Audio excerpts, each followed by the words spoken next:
Assalamualaikum warahmatullahi wabarakatuh. Bapak, Ibu, saudara-saudara sebangsa setanah air, pagi tadi saya telah memimpin rapat terbatas secara virtual tentang Undang-Undang Cipta Kerja bersama jajaran pemerintah dan para gubernur.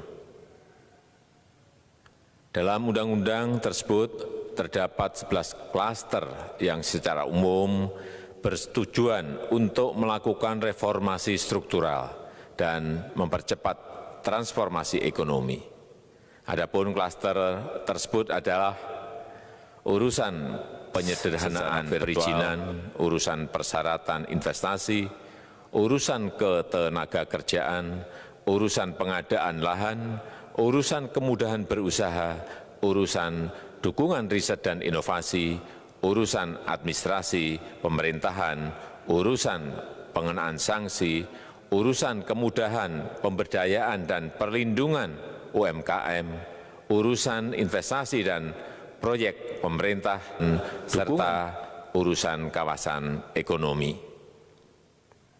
Dalam rapat terbatas tersebut, saya tegaskan mengapa kita membutuhkan Undang-Undang Cipta Kerja. Pertama, setiap tahun ada sekitar 2,9 juta penduduk usia kerja baru, anak muda yang masuk ke pasar kerja, sehingga kebutuhan atas lapangan kerja baru sangat-sangat mendesak. Apalagi di tengah pandemi, terdapat kurang lebih 6,9 juta pengangguran dan 3,5 juta pekerja terdampak pandemi COVID-19.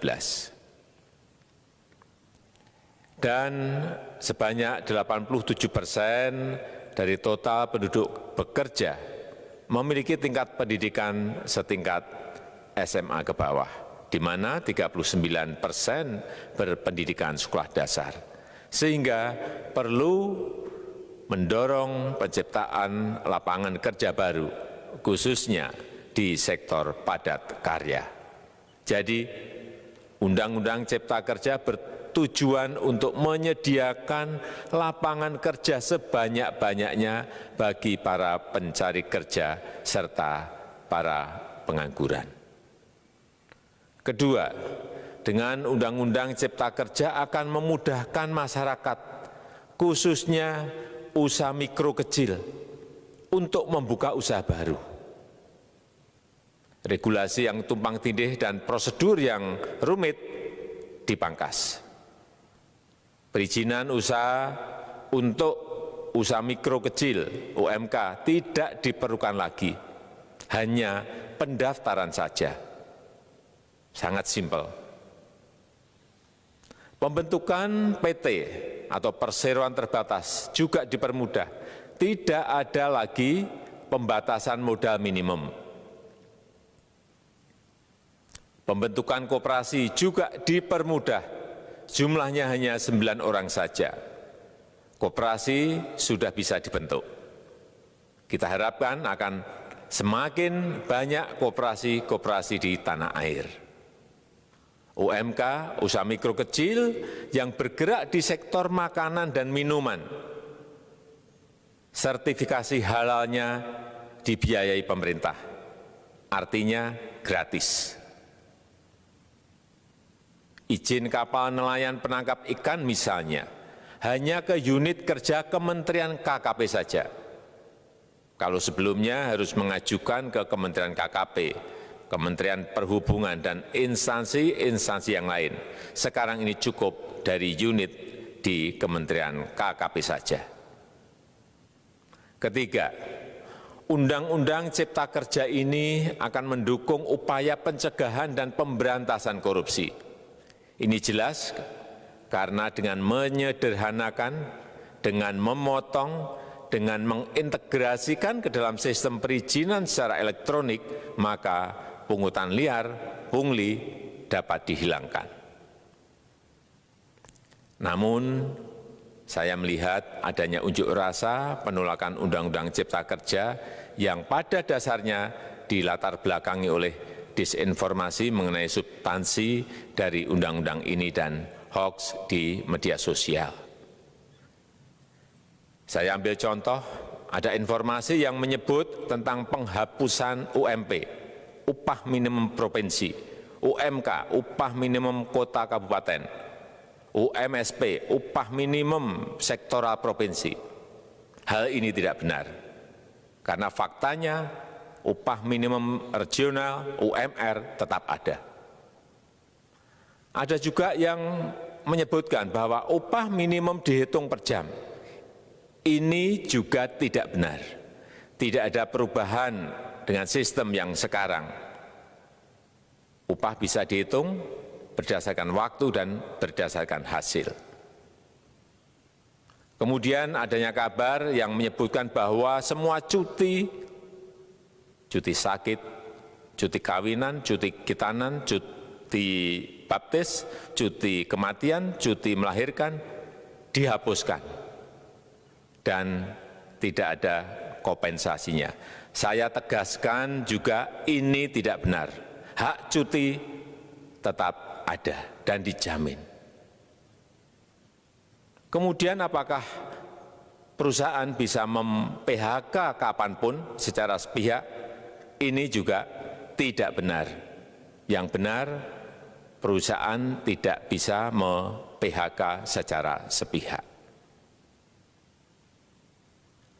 Kemudian juga pertanyaan mengenai benarkah jaminan sosial dan kesejahteraan lainnya hilang. Yang benar, jaminan sosial tetap ada. Yang juga sering diberitakan tidak benar adalah mengenai dihapusnya AMDAL, analisis mengenai dampak lingkungan. Itu juga tidak benar. AMDAL tetap ada. Bagi industri besar harus studi AMDAL yang ketat. Tetapi bagi UMKM lebih ditekankan pada pendampingan dan pengawasan. Ada juga berita mengenai Undang-Undang Cipta Kerja ini mendorong komersialisasi pendidikan. Ini juga tidak benar. Karena yang diatur hanyalah pendidikan formal di kawasan ekonomi khusus, di KEK. Sedangkan perizinan pendidikan tidak diatur di dalam Undang-Undang Cipta Kerja ini. Apalagi perizinan untuk pendidikan di pondok pesantren. Itu tidak diatur sama sekali dalam Undang-Undang Cipta Kerja ini. Dan aturannya yang selama ini ada tetap berlaku. Kemudian diberitakan bahwa keberadaan bank tanah ini diperlukan untuk menjamin kepentingan umum, kepentingan sosial, kepentingan pembangunan nasional, pemerataan ekonomi, dan konsolidasi lahan serta reforma agraria. Ini sangat penting untuk menjamin akses masyarakat terhadap kepemilikan tanah, kepemilikan lahan. Dan kita selama ini tidak memiliki bank tanah. Saya tegaskan juga bahwa Undang-Undang Cipta Kerja ini tidak melakukan resentralisasi kewenangan dari pemerintah daerah ke pemerintah pusat. Tidak ada. Perizinan berusaha dan pengawasannya tetap dilakukan oleh pemerintah daerah sesuai dengan NSPK. Norma, standar, prosedur, dan kriteria yang ditetapkan pemerintah pusat. Ini agar dapat tercipta standar pelayanan yang baik di seluruh daerah.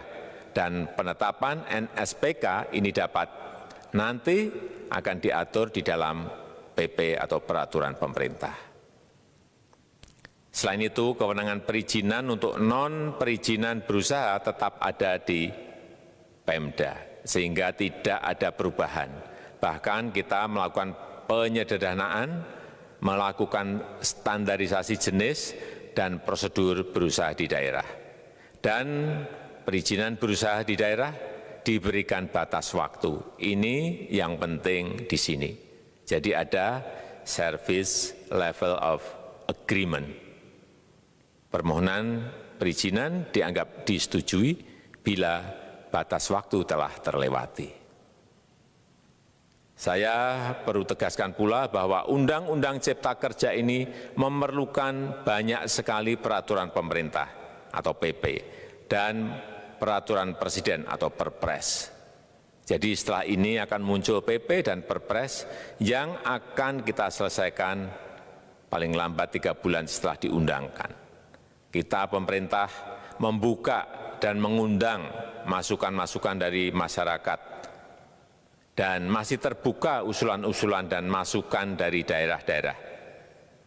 Pemerintah berkeyakinan melalui Undang-Undang Cipta Kerja ini jutaan pekerja dapat memperbaiki kehidupannya dan juga penghidupan bagi keluarga mereka.